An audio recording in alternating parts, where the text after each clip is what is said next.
Welcome back to the Deep Dive.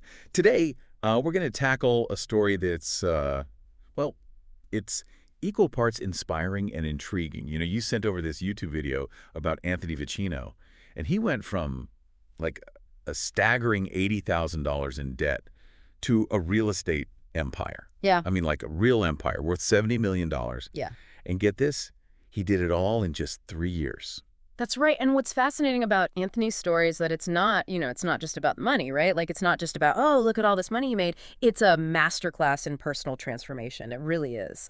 And we're going to kind of dissect how he combines self-improvement with smart financial strategies and just this relentless drive to completely change his life. $70 million in 3 years. Right. Sign me up. Right. But seriously, let's rewind to the beginning. Okay. Anthony starts his story at what he calls rock bottom. Uh-huh. So picture this. Living in a van, fresh off a breakup. Yeah. And like drowning in debt. I mean, talk about a starting point that makes you sit up and pay attention. It's a stark contrast to where he ends up. Right. And that's what makes it so captivating. It's in this moment of despair that he discovers the work of Abraham Maslow. Now, you're probably already familiar with, Maslow's hierarchy of needs. Yeah. But what Anthony really latches onto is this lesser-known quote, "That which we can be, we must be." This becomes his driving force. So he's motivated to reach his full potential, but how does he even begin to tackle such a massive, transformation? He breaks down his approach into what he calls the 4 spheres of influence. Okay. Mindset, health, wealth, and skills. Okay. And he saw these as the pillars he needed to really strengthen to become that best version of himself. Okay, let's start with mindset. I think we can all relate to the idea that our thoughts can shape our reality, right? So how did Anthony approach this? He credits the Stoic philosophy of Marcus Aurelius, specifically his book Meditations, for helping him kind of shift his focus. So you see, instead of obsessing over results, he learns to find peace in the present moment and focusing on the process. Now, I've, dabbled in Stoicism myself. But I'm curious, how did Anthony actually apply these principles in a practical way, especially when faced with, the high-stakes world of, business and investing? That's a great question. He used Stoic exercises like negative visualization and premeditatio malorum to prepare himself mentally for potential setbacks. He even talks about how Stoicism helped him stay calm and rational during intense real estate negotiations. Wow, so he wasn't just reading about Stoicism, he was actively integrating it into his decision-making process. That's really impressive. Exactly. It wasn't just about reading, philosophical texts. Yeah. It was about putting those principles into action. Okay, so mindset is a major focus. Yeah. Next up is health. I'm guessing this is where his background as a professional rock climber comes in handy. You got it. Yeah. He was already in great shape physically, but what's interesting is he goes beyond the typical advice of, exercise and nutrition. He talks about the importance of sleep optimization. Oh, interesting. And even mentions using specific biohacking techniques to boost his energy levels and mental clarity. Biohacking, now that's taking things to another level. He clearly wasn't settling for just the basics. Right. He was looking for every advantage he could get, and he saw optimizing his health as a critical part of that. All right, so we've got a strong mindset and a finely tuned body. But let's be honest, when you're $80,000 in debt, the wealth sphere probably feels like a pretty daunting mountain to climb. Absolutely. Anthony realized that before he could even think about achieving his higher goals, he needed to get his finances in order, right? He had to understand the rules of the money game. And how did he go about learning those rules? Did he hire a financial advisor? He actually cautions against blindly relying on financial advisors. Oh, yeah. He emphasizes the importance of educating yourself and becoming financially literate, right? So he devoured books on personal finance, budgeting, and investing. He even mentions using specific budgeting apps to track his expenses and automate his savings. That's a great point. There's so many resources available to us these days. It's about taking that initiative to learn and manage your own money. Exactly. Anthony took full responsibility for his financial education, and that's a key part of his success story. Okay, so he's working on his mindset, his health, and taking control of his wealth. That brings us to the final sphere, skills. I'm curious to hear what Anthony considered the most valuable skills to develop, especially in today's, rapidly changing world. He highlights the importance of investing in skills that solve valuable problems. Okay. Quoting Elon Musk. You're paid in proportion to the magnitude of the problems that you solve. So he knew he needed to develop skills that were in high demand. So which skills did he prioritize? He focused on two key areas: discipline and communication. Got it. For him, discipline wasn't just about willpower. It was about creating systems and habits that would help him stay on track. Right. He used techniques like time blocking and accountability partners to make sure he was consistently taking action towards his goals. That makes sense. Systems and habits can be so much more effective than just relying on willpower alone.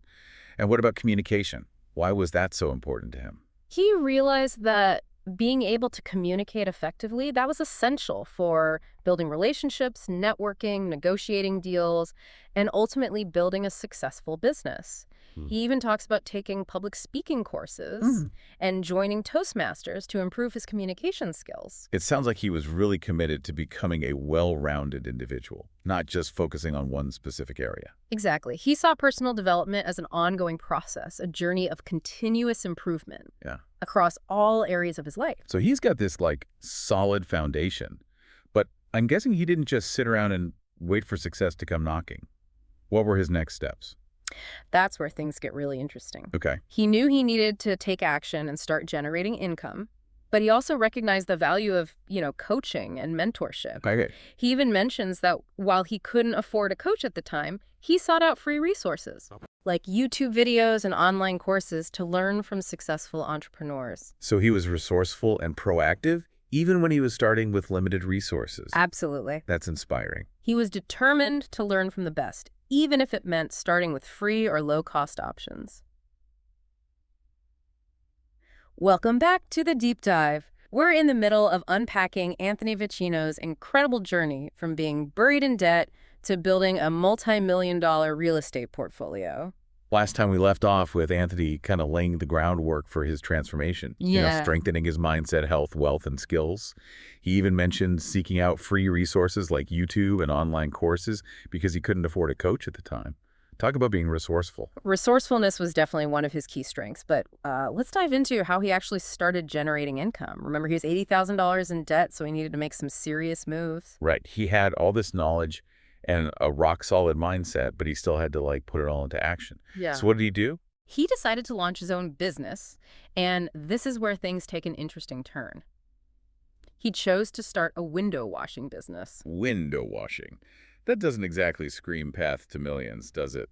I mean, it's not exactly the most glamorous or high-tech industry. It might seem surprising, but he had a very specific reason for choosing this path. Remember those successful entrepreneurs he was studying? Charlie Munger, Felix Dennis, Elon Musk. Oh, yeah, the guys who stress the importance of owning a business as a key to wealth creation. Exactly. Anthony realized that trading his time for money like he was doing as a professional rock climber wouldn't get him to where he wanted to be financially. He needed to create a system that could generate income even when he wasn't directly working. So it was less about the specific business and more about the principle of owning a business. Precisely, the window washing business was his testing ground. It was a way to learn the ropes of entrepreneurship, to build a system, and to understand the dynamics of cash flow. Okay, so he's washing windows, learning about business, and hopefully starting to generate some income. But how does he go from window washing to a $70 million real estate portfolio? That's where his understanding of financial principles and his commitment to avoiding lifestyle creep come into play. Now, you mentioned lifestyle creep before, but I think it's worth explaining it a bit more for our listeners. What exactly is lifestyle creep, and how did Anthony manage to avoid it? Lifestyle creep is this sneaky tendency to increase your spending as your income rises. You get a raise, you buy a nicer car, a bigger apartment, more expensive clothes. Suddenly you're back to living paycheck to paycheck despite earning more. It's a trap that catches a lot of people. Oh, I think we've all been tempted by that trap at some point. Yeah. So how did Anthony resist the urge to upgrade his lifestyle when he started making more money? He was incredibly disciplined. He had a clear vision of his financial goals and knew that every dollar he spent on unnecessary luxuries was a dollar that couldn't be invested in his future. He continued to live frugally even as his income grew. So he's washing windows, avoiding lifestyle creep, and presumably saving like crazy. What did he do with all that hard-earned cash? This is where his real estate journey begins. He had been carefully researching different investment options, but he kept coming back to multifamily real estate. Why multifamily properties specifically? What made them so appealing to him? He saw them as a powerful way to build both cash flow and long-term wealth. He could generate rental income from multiple tenants, while also benefiting from the property's appreciation over time. Ah, so he was playing the long game, looking for investments that would generate passive income and grow in value. That's smart. Exactly. He understood that true wealth wasn't about getting rich quick. It was about creating sustainable income streams and building assets that would appreciate over time. Okay, so he's ready to dive into real estate, but I imagine it's not as simple as just going out and buying a property. Huh. What were some of the challenges he faced in this new world of investing? He had to learn a whole new set of skills he had to understand property management, tenant relations, financing options, and market dynamics. It was a steep learning curve, but he was determined to master it. So he didn't let his lack of experience hold him back. Not at all. He embraced the challenge and sought out knowledge from every possible source he attended, real estate seminars, read books connected with experienced investors, and even took online courses to sharpen his skills. It's amazing how he consistently applied that growth mindset to every aspect of his journey. He never stopped learning and never let fear stop him from taking action. You're absolutely right, and that's a key takeaway for anyone listening. The willingness to learn and adapt is crucial for success in any field, especially in the ever-evolving world of investing. So he's armed with knowledge. He's avoiding lifestyle creep. He's saving diligently. What was his first real estate investment? His first purchase was a triplex, which he snagged for $246,500. Think about that for a second. This guy was living in a van just a short time ago, and now he's buying a multifamily property. That's a remarkable turnaround.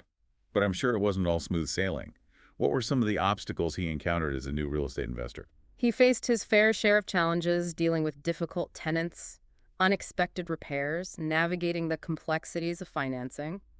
It wasn't always easy. So how did he handle those tough moments? Did he ever feel like giving up?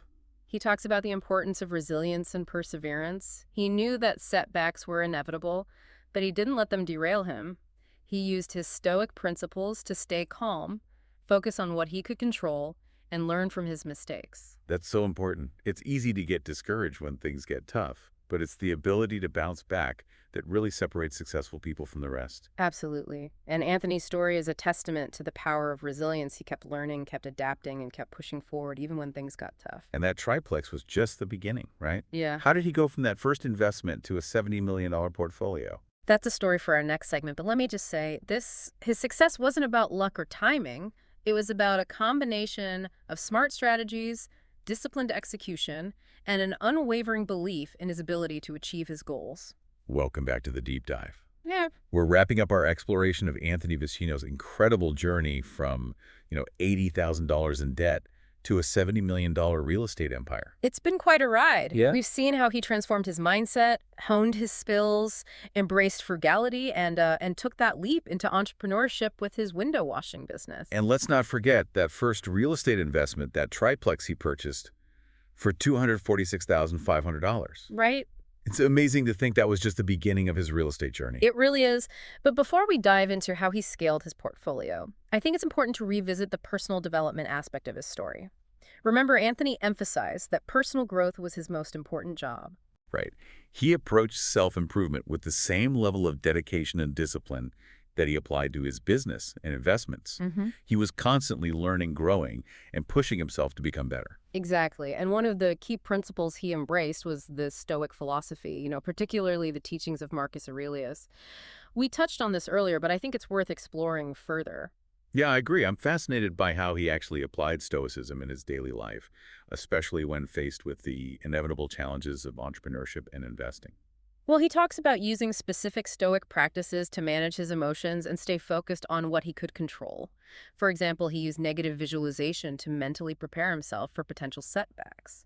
He would imagine the worst-case scenario so that if they did happen, he wouldn't be caught off guard. That's interesting. It's almost like he was training his mind to be resilient, to not be thrown off course by unexpected events. Exactly. He was building mental toughness. He also used a technique called premeditatio malorum, which is basically anticipating potential obstacles and planning how you'll respond to them. So instead of letting fear paralyze him, he was proactively addressing it and developing strategies to overcome challenges. Precisely. And this Stoic approach helped him navigate the ups and downs of his journey with a sense of calm and clarity. He wasn't ruled by his emotions. He was in control. That's such a powerful concept. It's a reminder that we can't always control what happens to us, but we can control how we respond, and that's where true resilience lies. Absolutely. Anthony's story is a testament to the power of a resilient mindset. He faced setbacks, he made mistakes, but he never gave up. He used those experiences as learning opportunities and kept moving forward. So he's got this solid foundation of personal development. He's mastered his finances, he's launched a business, and he's made his first real estate investment. How does he go from that triplex to a portfolio worth $70 million? dollars? Well, it wasn't a sudden windfall or a lucky break. It was a process of strategic growth and disciplined execution. He took the profits from his window washing business and reinvested them wisely. He acquired more properties, focusing on multifamily units that generated consistent rental income. So he was leveraging the power of compounding. He was using the income from his existing assets to acquire more assets, which generated even more income. It's like a snowball effect. Exactly, and he wasn't afraid to take calculated risks. He understood that leveraging debt could accelerate his growth, but he was always careful to manage his debt responsibly. So it wasn't just about working hard and saving money.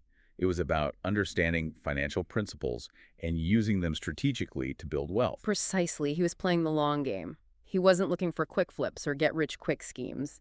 He was building a sustainable portfolio of income-generating assets. That's a really important lesson. Yep. True wealth is built over time through smart decisions and consistent effort. Absolutely. And Anthony's story demonstrates that it's possible for anyone to achieve financial freedom, even if you start with nothing. His journey is incredibly inspiring. He took control of his life, faced his fears, embraced challenges, and ultimately achieved a level of success that most people only dream of. It's a powerful reminder that we all have the potential for greatness within us. It's up to each of us to cultivate that potential, to develop our skills, to adopt a growth mindset, and to take action towards our goals. So for our listeners out there, we hope this deep dive has sparked some ideas and inspired you to take action towards your own goals, whatever they may be. Remember, transformation is within reach. Start today, embrace the journey, and never stop growing.